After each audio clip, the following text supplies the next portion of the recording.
परिस्थितीला न जुमानता आपल्या जिद्दीच्या आणि गुणवत्तेच्या बळावर यश संपादन करण्याचा मंत्र नूतन डीवायएसपी सचिन आणि सोनाली कदम या बंधू भगिनींनी व्यक्त केला आहे। महाराष्ट्र लोकसेवा आयोगाच्या परीक्षेत उत्तुंग यश मिळवणारे सोलापूरचे तथा दयानंद महाविद्यालयाचे गुणी विद्यार्थी ज्यांनी अथक प्रयत्नानं डीवायएसपी पदवी मिळवली ते सचिन कदम व सोनाली कदम या भावा बहिणीचा सत्कार समारंभ दयानंद महाविद्यालयात आयोजित केला होता।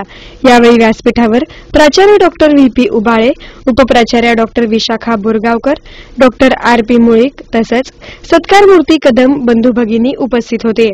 कार्यक्रमात सचिन व सोनाली कदम यांनी उपस्थित विद्यार्थ्यांना मार्गदर्शन करताना आपल्या ग्रामीण भागातील परिस्थितीला न जुमानता जिद्दीच्या व गुणवत्तेच्या बळावर यश संपादन करा असं मंत्र देत आपला डीवायएसपी पदापर्यंतचा प्रवास कदम बंधू व भगिनींनी यावेळी व्यक्त केलाय। पण माझ्या बहिणीने कुठेच लावलेला नाही क्लास, एमपीसी मी पण केलेला नाही क्लास, त्यामुळे तुमची आर्थिक परिस्थिती नाजूक आहे तर मी होऊ शकणार नाही हा पण गैरसमज आता मोडीत केला गेलेला आहे। आणि खरं तर आणखीन एक असं आहे की गेल्या वर्षी फक्त 135 जागा होत्या पूर्ण महाराष्ट्रामधून, जवळजवळ 6 लाख विद्यार्थ्यांनी परीक्षा दिली होती।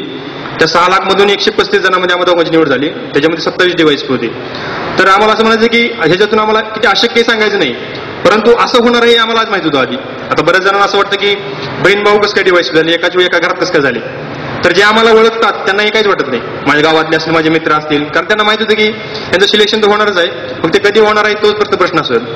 तो जो विश्वास आहे तो तुमच्या अभ्यासातून असेल, तो तुमच्या कष्ट करण्याच्या तयारीत असून तो निर्माण झालेला पाहिजे। ही परीक्षा अतिशय अवघड नाही, काही नाही, फक्त आपल्याला योग्य मार्गदर्शक पाहिजे, त्याचबरोबर कोणतेही कष्ट करण्याची आपली तयारी पाहिजे।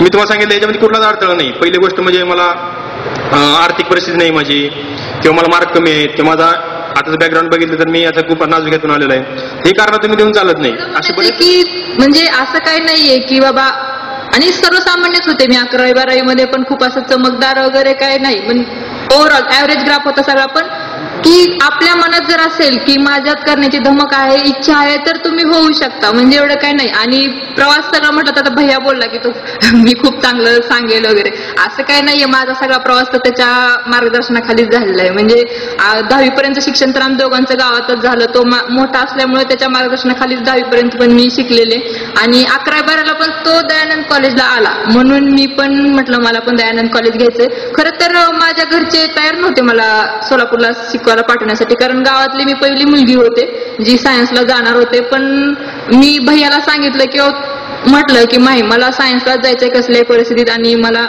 पाठवा म्हणून। तर सुरुवातीला नको होतं, तयार नव्हते, पण वडील माझ्या सोलापूरमध्येच काम करतात, तर ते बोलले की मी 2-2 दिवसाला जाऊन भेटेन तिला, तर असू द्या, म्हणजे गावातले असू द्या, म्हणजे शिकू द्या।